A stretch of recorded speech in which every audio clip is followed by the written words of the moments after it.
आज हर घर अमृत पर्व मना रहा है। आजादी के अमृत महोत्सव के इस खास मौके पर आरएसएस प्रमुख मोहन भागवत ने भी नागपुर में आरएसएस मुख्यालय पर ध्वजारोहण किया। इस मौके पर मोहन भागवत ने आजादी की लड़ाई में देश के लिए न्योछावर होने वाले क्रांतिकारियों को याद किया।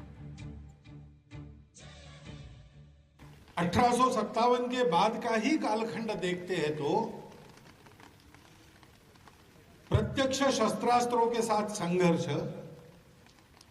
समाज में राजनीतिक जागृति करके आंदोलन, समाज के दोष हटा के समाज को सुधारित रूप में, संगठित रूप में आगे लाना और समाज में स्वत्व, देशभक्ति का भाव जागरण, इन चारों रास्तों पर अनेक लोगों ने अपना सर्वस्व देकर काम किया है। सुअर पालना बहुत ही ज्यादा लाभदायक है। इन्हें देखिए, 1000 सुअरों को पालकर साल में करोड़ों कमा रहे हैं। आपको भी करना है, इनसे सीखना है तो फ्रीडम ऐप को अभी डाउनलोड करें। इतना जब किया तब 15 अगस्त को हमको स्वतंत्रता मिली।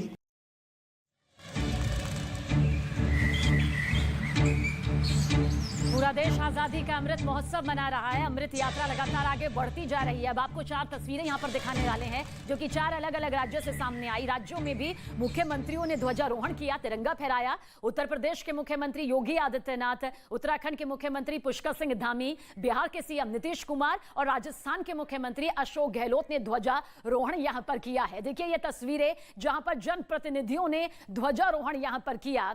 पूरी तैयारियां पहले से कर ली गई थी। ध्वजारोहण जनप्रतिनिधियों के जरिए, मुख्यमंत्रियों के जरिए किया गया। आम से लेकर खास हर कोई आज हिंदुस्तान के तिरंगे को अपने साथ लेकर चल रहा है। हर घर ये तिरंगा लहरा रहा है और ये तिरंगा लहराता ये बताता है, ये संदेश देता है कि आजादी का ये अमृत महोत्सव किस तरह से जन जन के लिए बेहद खास है। और इसमें जनप्रतिनिधि भी बढ़ चढ़कर हिस्सा ले रहे हैं। वो भी जानते हैं कि एकजुटता के साथ आगे बढ़ना बेहद जरूरी है। आज उन क्रांतिकारियों को, उन स्वतंत्रता सेनानियों को याद करना बहुत जरूरी है जिन्होंने आजादी में अपनी महत्वपूर्ण भूमिका निभाई, जिन्होंने देश की आजादी के लिए अपनी जान तक न्योछावर कर दी, बलिदान यहां पर दे दिया। प्रधानमंत्री नरेंद्र मोदी ने लाल किले की प्राचीर से आज बहुत सी अहम बातें कही। महज उसे भाषण के तौर पर लेना गलत होगा, बल्कि न्यू इंडिया के उस रोड मैप को पीएम मोदी ने यहां पर सामने रखा है जो 25 सालों के लिए एक बहुत बड़ा सामर्थ्य और संकल्प लेकर यहां पर सामने आया है। अमृत पर्व, ये जो महोत्सव मनाया जा रहा है, 75वीं वर्षगांठ यहां पर आज आजादी की मनाई जा रही है। और साथ ही साथ इस वर्षगांठ के साथ ये बताया जा रहा है कि किस तरह से हमें सफर को यही नहीं रोकना है, इस सफर को आगे बढ़ाना है, इतना आगे बढ़ाना है कि इस संकल्प और सामर्थ्य को साथ लेकर नई पीढ़ी, मौजूदा पीढ़ी आगे बढ़ सके। ये 5 तस्वीरें इस वक्त आपके सामने मौजूद है। सिलसिलेवार तरीके से आपको बताते हैं सुबह की पहली किरण के साथ किस तरह से प्रधानमंत्री नरेंद्र मोदी बापू को नमन करने के लिए राजघाट पहुंचे, वहां उन्हें श्रद्धांजलि दी। इसके बाद पीएम मोदी को गार्ड ऑफ ऑनर भी दिया गया। पीएम मोदी ने ध्वजारोहण यहां पर किया। लाल किले की प्राचीर से प्रधानमंत्री नरेंद्र मोदी का वो संबोधन सामने आया जिसके एक एक शब्द में आने वाले भारत की मजबूत तस्वीर और तकदीर झलकती हुई नजर आई। फिर इतना ही नहीं, पीएम मोदी ने यहां औपचारिकता नहीं निभाई है।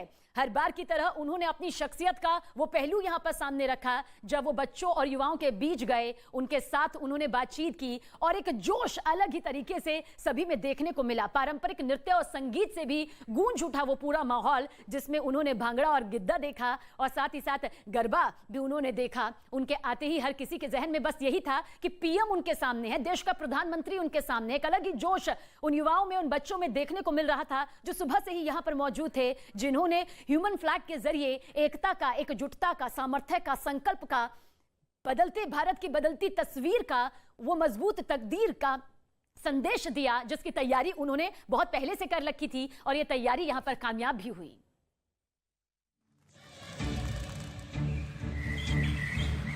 हम प्रधानमंत्री नरेंद्र मोदी के उस संबोधन का बार बार जिक्र इसलिए कर रहे हैं क्योंकि यह महज संबोधन भर नहीं है, भाषण भर नहीं है। इसे औपचारिकता भर लेना गलत होगा, इसे समझना होगा क्योंकि अपने संबोधन में प्रधानमंत्री मोदी ने आजादी के इतने दशकों के बाद पूरे विश्व की तरफ, भारत की तरफ देखने का जो नजरिया बदला है उसका जिक्र भी किया। लाल किले की प्राचीर से पीएम मोदी ने अगले 25 साल का ब्लूप्रिंट रखा। इस दौरान पीएम मोदी ने 25 साल के पंच प्रण के बारे में भी बताया। पीएम मोदी ने कहा कि अब देश बड़े संकल्प लेकर आगे चलेगा। आने वाले 25 साल के लिए हमें उस पंच प्राण पर अपनी शक्ति को केंद्रित करनी होगी, अपने संकल्पों को केंद्रित करना होगा, अपने सामर्थ्य को केंद्रित करना होगा और हमें उन पंच प्राण को लेकर के 2047 जब आजादी के 100 साल होंगे, आजादी के दीवानों के सारे सपने पूरे करने का जिम्मा उठा करके चलना होगा। जब मैं पंच प्राण की बात करता हूं तो पहला प्राण, अब देश बड़े संकल्प लेकर के ही चलेगा, बहुत बड़े संकल्प लेकर के चलना होगा और वो बड़ा संकल्प है विकसित भारत। अब उससे कुछ कम नहीं होना चाहिए, बड़ा संकल्प। दूसरा प्राण है किसी भी कोने में हमारे मन के भीतर, हमारे आदतों के भीतर गुलामी का एक भी अंश अगर भी अभी भी है तो उसको किसी भी हालत में बचने नहीं देना।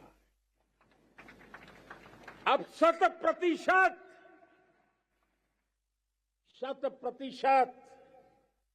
सैकड़ों साल की गुलामी ने जहां हमें जकड़ कर रखा है, हमारे मनोभाव को बांध करके रखा हुआ है, हमारी सोच में विकृतियां पैदा करके रखी है, हमें गुलामी की छोटी सी छोटी चीज भी कहीं नजर आती है, हमारे भीतर नजर आती है। जिन वीर सैनिकों ने देश की बाह्य और आंतरिक सुरक्षा को सुदृढ़ करते हुए भारत की अखंडता को सुरक्षित रखा, अपना बलिदान देकर के भी पूरे भारत को सुरक्षा की गारंटी दी, उन सभी ज्ञात अज्ञात स्वतंत्रता संग्राम सेनानियों, क्रांतिकारियों, वीर सैनिकों को मैं इस अवसर पर स्मरण करते हुए अपनी विनम्र श्रद्धांजलि भी अर्पित करता हूं।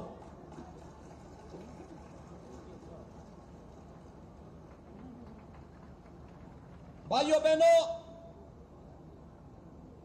आजादी के अमृत महोत्सव के कार्यक्रम को आदरणीय प्रधानमंत्री जी ने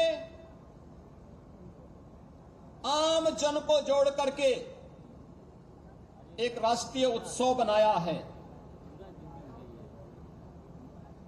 ये राष्ट्रीय उत्सव जिसमें विगत 5 दिनों से विभिन्न कार्यक्रमों के साथ जुड़ने का अवसर हम सबको प्राप्त हुआ है।